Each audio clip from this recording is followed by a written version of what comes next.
the next day. Wow, this place is huge. Do you really come here every day, Nissan? Hey, look, it's a path carved through the bush. As I'll race you to the big tree. Haha, you're on. Hey, hold on a minute. Don't go running off on your own. Ah, jeez, why don't you two ever listen to me? Shortly after entering the forest, Azaya and Araki ran off. Their older sister Kana soon gave chase, but proved no match for her energetic siblings and could only trail behind. That didn't take long. You know how those two are. They may listen to you intently, but their sister is another matter altogether. I guess that's just how children are. Do you have any siblings? I know it's a bit late for me asking now, but you're always reluctant to talk about your past, so it's alright. It's just my old work. It's just my old work that I don't like to talk about. And no, I don't have any siblings. But I did have a couple of childhood friends, and they both had siblings, so I know what it's like. That must have been nice. As you already know, I was an only child, and there weren't any other kids around my age either. So even if Kana and her family do come along from our village was set alright, I'm sure we still would have wound up being friends. Though I suppose it's best that they came afterwards, isn't it? Yeah, you're right. If the Kahi family had fled to Mirai Kingdom before I did, their deaths would be now hanging over my head, just like so many others. So what were your childhood friends like? Were they good people? Did you remain friends with them when you grew up? My friends. It's a bit complicated. Is that so? Let me guess, one of them was a girl and the other was a boy. You're right, but it's not what you think. Haru, a while after she found out what Aito and I were doing for a living, she took her own life. Wow. I see. I'm sorry, I didn't mean to. It's fine, there's no way you could have known that. Yeah, but... She looked up to me with sadness in her eyes. I wasn't sure if she felt sympathy, pity, or a sense of solidarity, given what had happened to her own family. But whichever feeling was behind that look, I couldn't stand seeing Choya look at me like that again. Forget about it, alright? Let's go find some lumber before the kids finish doing their rounds. Okay.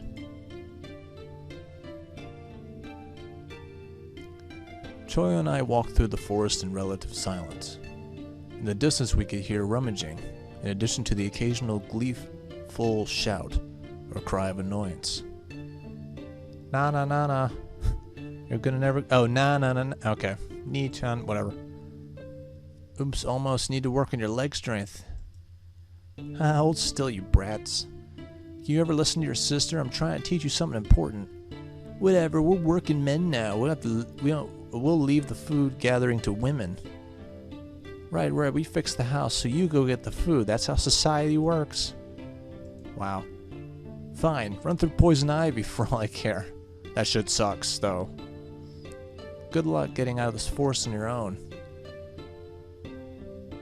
Nii-chan? Did Nii-chan just abandon us?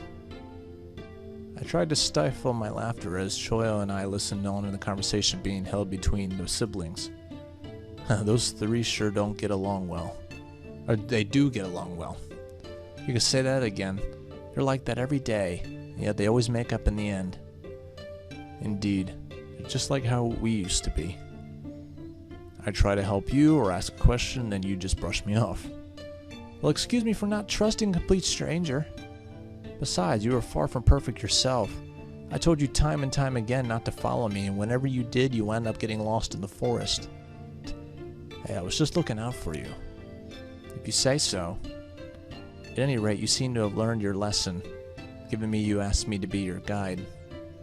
Why wouldn't I? Nobody in Hatsu Village knows this forest like you do. So, Elder Spirit of the Forest, Where do you think one might find lumber suitable for repairing houses? Right this way, befuddled traveler. Choyo led the way deeper into the forest, taking me to an unfamiliar area. Although I didn't know the forest as well as Choyo, I hadn't spent enough time in there to know the area close to town. So if I didn't know where I was, it'd be safe bet that we were pretty deep.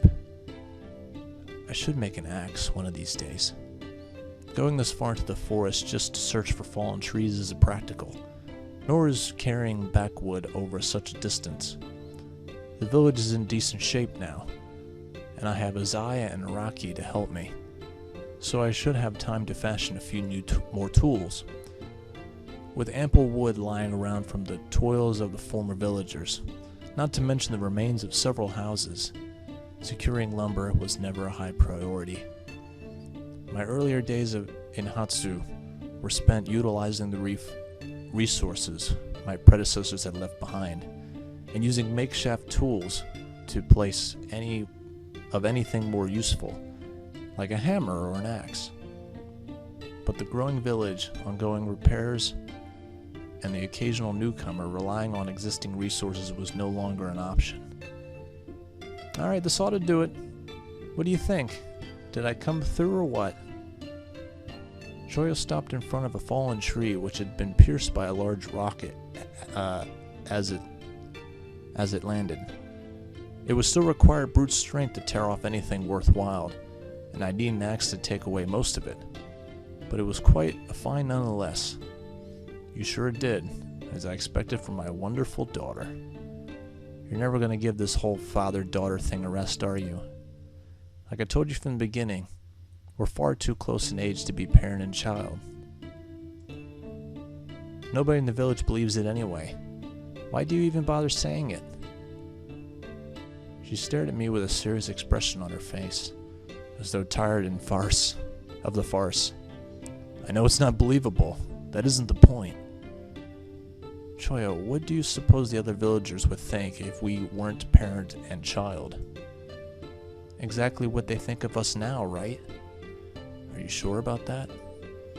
A young man and woman not related by blood, living together, calling one another by their first names without honorifices?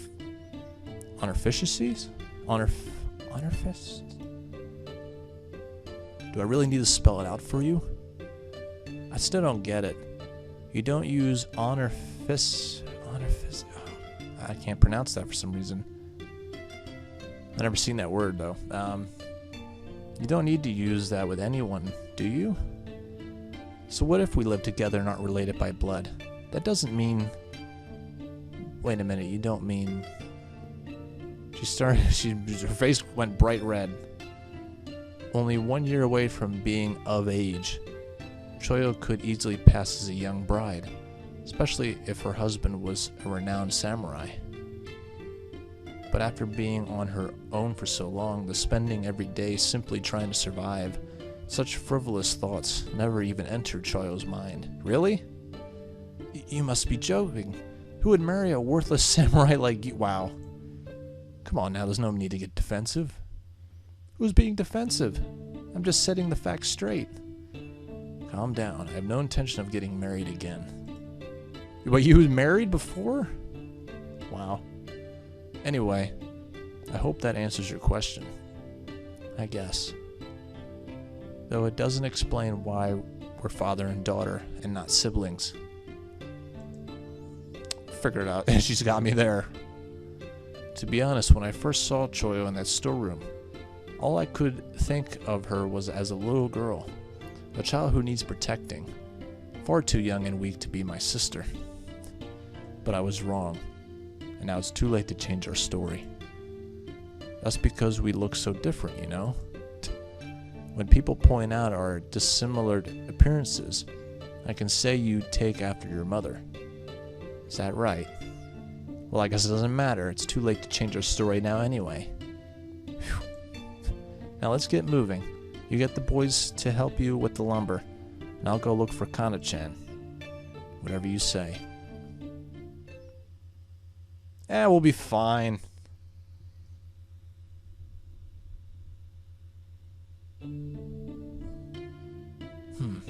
think I've got it.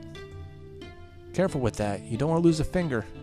Relax, it's fine. It's just like how Papa showed us. After devoting a few days of stockpiling lumber, Isaiah, Araki, and I undertook a different task than usual.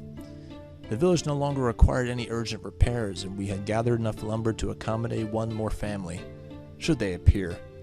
That's good long-term thinking. So with the knowledge of their father bestowed upon us, our increasing awareness of the forest adjacent to Hatsu village, and more lumber than we needed, the trap is complete. We can finally eat meat again. Well done. Now place the bait on the trap and move on to the next one. Yes, sir. While the girls had been doing well in their role for providing berries and fruit for the village, the lack of variety was disheartening. Men need meat. Only once had I tasted... Actually, everybody needs meat, so... only once I tasted flesh since coming to Hatsu. And every day I craved the taste of cooked meat more and more. I can't take it anymore.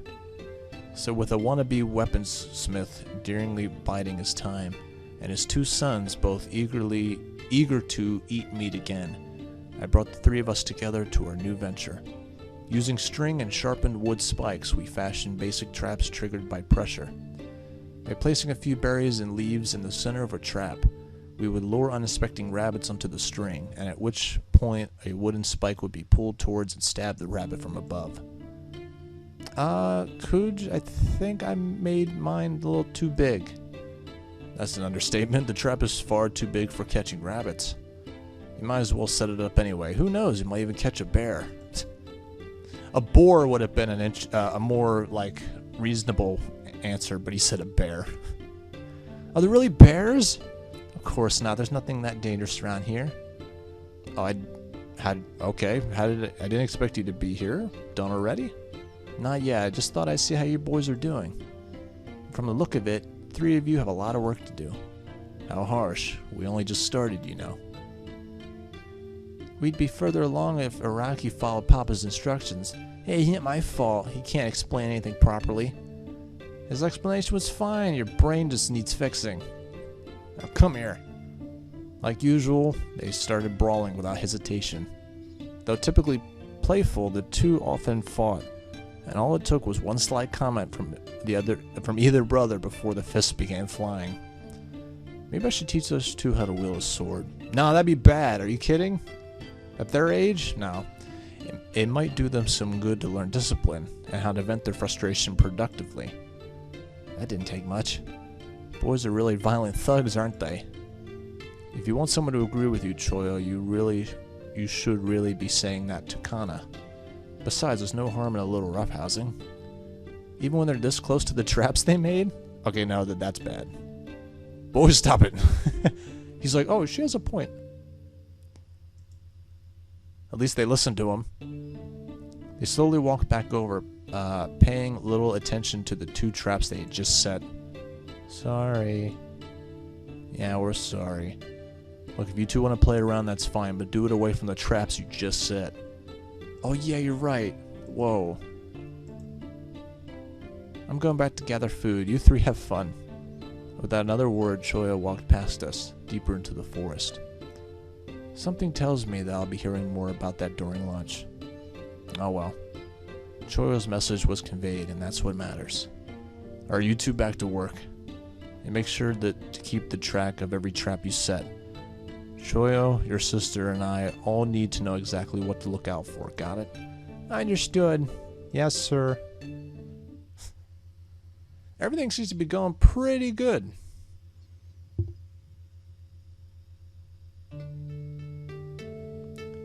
In the days following our first attempt at making traps, my pupils and I were quick to reap the rewards of our efforts. Sick! On the first night, we managed to capture 6 rabbits and 1 fox, all of which we skinned and consumed that very night. Although we didn't have much to eat, considering how many villagers the meat has shared between, the familiar taste was almost enough to bring me to tears. Oh god, it's so good. Oh, I miss it so. In light of our success, the day we set the same traps once again and crafted several more. With the taste of meat still fresh in our minds, Araki and I all did our part, setting up literally dozens of traps, limit only to the amount of spring at our disposal. Nonetheless, our efforts were rewarded once again. We captured more rabbits than last time, enough to divide up evenly between our members of our small village. I haven't saved in a while. There we go. This pattern repeated once more, and if all goes well, I will repeat it yet again today. Alright, one bowl into church's goodies as requested. While I dreamt of another day's harvest, Choya placed my breakfast at the table. On either side of the bowl of fruit, I found a bowl of fruit and berries, the same as ever. Why is that rabbit food on the table? We should still have some leftover meat from last night, shouldn't we? You know you can't eat meat every meal of the day. And you can't skip meals either. If you don't want your breakfast, I'm not cooking you... Wait, what? If you don't want your breakfast, I'm not cooking what you catch today. Hey, now let's not go crazy here. I'm eating alright, just watch me. Without hesitation, I crammed my mouth full of miscellaneous fruit and berries. Shoyo didn't seem terribly impressed, but she didn't lash out either, so I presumed that I was in the clear. Fine, as long as you eat what I prepared for you. Oh, speaking of meat, have you thought about doing some fishing? I followed the river a bit further upstream yesterday, and it looks like it leads to an underground spring. And there were koi swimming around. Can you believe that? I always thought it was strange for trees to flourish in the middle of nowhere like this. And if that spring leads to the ocean, then maybe. Uh-oh. Mid-sentence, Choya's attention turned to the door where she found a new friend shouting as loud as she could. Kana? What's wrong? You're a samurai, right? Bring your sword and follow me. Without asking questions, I grabbed my katana, essentially unused since I came to Hatsu. Oh no, he's gonna be like rusty. It's been like a year. She led me a short distance to the forest near her brothers, and I first began laying traps. Kana looked around anxiously on guard as she turned her head back and forth, searching for danger as she hadn't yet warned me about. Even without Kana saying anything, I can't guess as to why I'm here. The large trap Araki made is gone, and there's a lot of blood where it once sat. Far more blood than I expected from a rabbit or a fox. Going by the bloody footprints, my guess is that someone's trapped in the trap, or stepped in the trap. The only question is, was it one of the boys, or... Ah, there he is. A short walk away where a trap has been set, a wounded samurai sat on the ground, nursing his leg. I could clearly see a large puncture wound where the trap had pierced him. Going by the dried blood surrounding the wound, I surmised that he had walked into the trap during the night. Damn! He's been sitting there all night. Damn. Well, what do we have here? Wow, he's acting like that? The dude is in some serious pain. I removed my katana from his sheath and placed the blade against the fallen samurai's throat. Surprisingly, he didn't put up any resistance or draw his own weapon. Instead, the seated man glared at me in shock as though he had seen a ghost. Uh-oh. He knows me. He knows him. I mean... Captain Nabatame? Sir, is that really you? Although I didn't recognize the man before me, he seemed to know exactly who I was. This is not good. Unfortunately, the dominant expression on his face was surprise, not fear or joy, so I couldn't be certain if he was once an ally or an enemy. He may not be the captain of the Kurokashi anymore, but I am indeed Kouichirou Nabatame. State your name and business. Yes, sir, my apologies. My name is Razi Sadayori, and I'm here as official business from the Mirai Kingdom. They can go fuck themselves. You can send that message back. Nabatame-sama, we received a report from foreign traders that there was an undocumented village here, next to a forest full of life. Oh no, now we've been spotted. I was sent to verify the claims and... Slow down, what do you mean we? Who sent you? Well, it was indirect, but I suppose you could say it was the Kurokashi, sir. Oh no. They must have pawned off my job They must have pawned off the job when they realized it was the village they'd already burned down last year. No point scouting a village they have already decimated after all. Sorry, I don't mean to speak out of turn, but my leg. Alright, I understand. I sheath my sword and approach Rizé.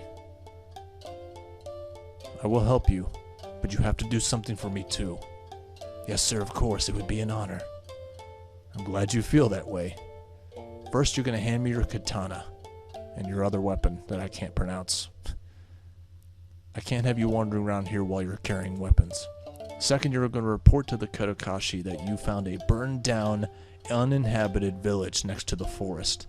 And that the forest itself contained nothing of value. Do you understand? Yes, I understand. I don't trust him. Kana and I walked away from the samurai, taking his weapons with us. Once we were out of earshot, Kana looked back at Rizé, then faced me with a complicated expression on her face. What is it, Kana? It's nothing important. Nah, it's just... You know him? Kana tightly hugged two sheathed blades. Are we really going to help him? Why wouldn't we? You heard him, the man is a scout. He isn't here to harm us. Are you sure? I know, but... Oh, there you two are. While Kana fumbled with the right words, Choyo finally caught up with us. Geez, Kana, you really surprised me there. I knew Kouj was fast, but I never expected that kind of agility from you. I guess it's because I'm always chasing after my little brothers. Kana forced herself to laugh for Choyo's benefit, but her worry overshadowed any false joy. What's going on? Why did you need him, anyway? And Choyo's gaze drifted down to the two sheathed blades cradled in Kana's arms. I'll explain later. Kana, get a bucket and fill it with water. Choyo, grab enough cloth to bind a person's leg many times over. Make it quick, and meet me back here when you're done. Without argument, Kana and Choyo did exactly what was asked of him, and then handed over the supplies I needed and hung back as I approached Rizé once more. I used the water to clean his leg, washing out splinters from the puncture wound I removed from any obstructions I found, and then bound his leg to a cloth Choyo gave me in order to stop the bleeding. I finally sent Rizé off after reminding him of our deal. Is it really alright to let him go like that? Well, if we killed the guy, they would come searching for him, so yeah, he's smart. Hopefully the guy doesn't fuck us over, but he might.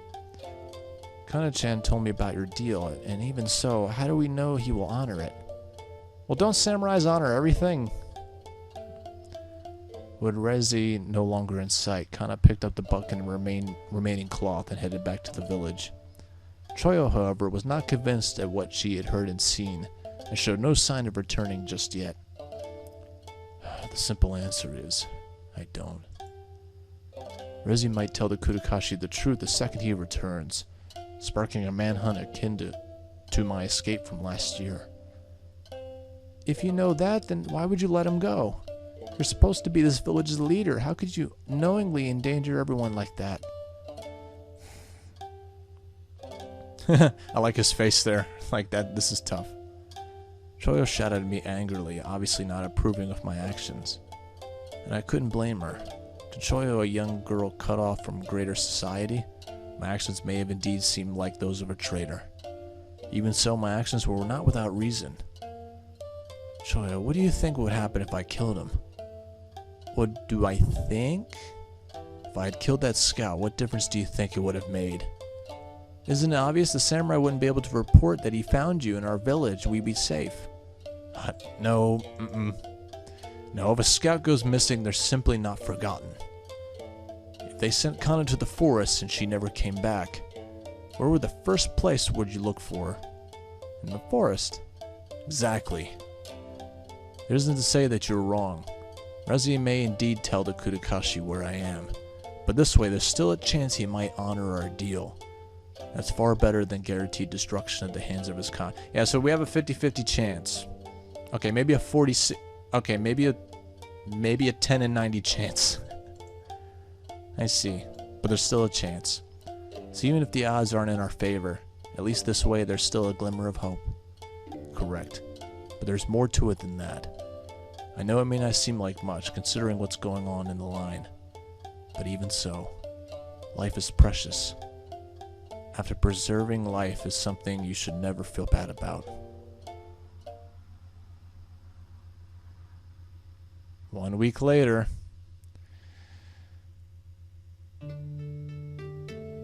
Alright, let's read this and then I'm gonna stop for tonight. In the week that followed Rezi's disappearance, Hatsu Village underwent many changes. First and foremost, all repairs were put on hold and as were any plans to create new rabbit traps.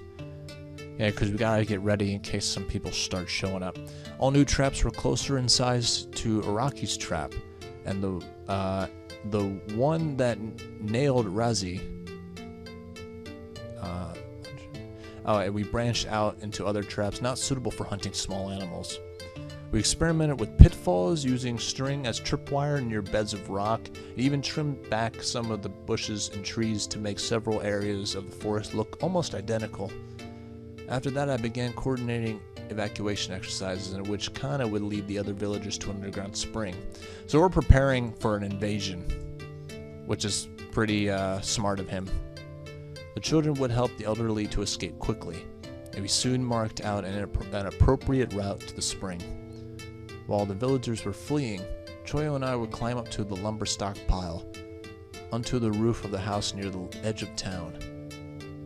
From there we could see anyone approaching from many miles away, allowing us to take the best course of action so as not to be seen.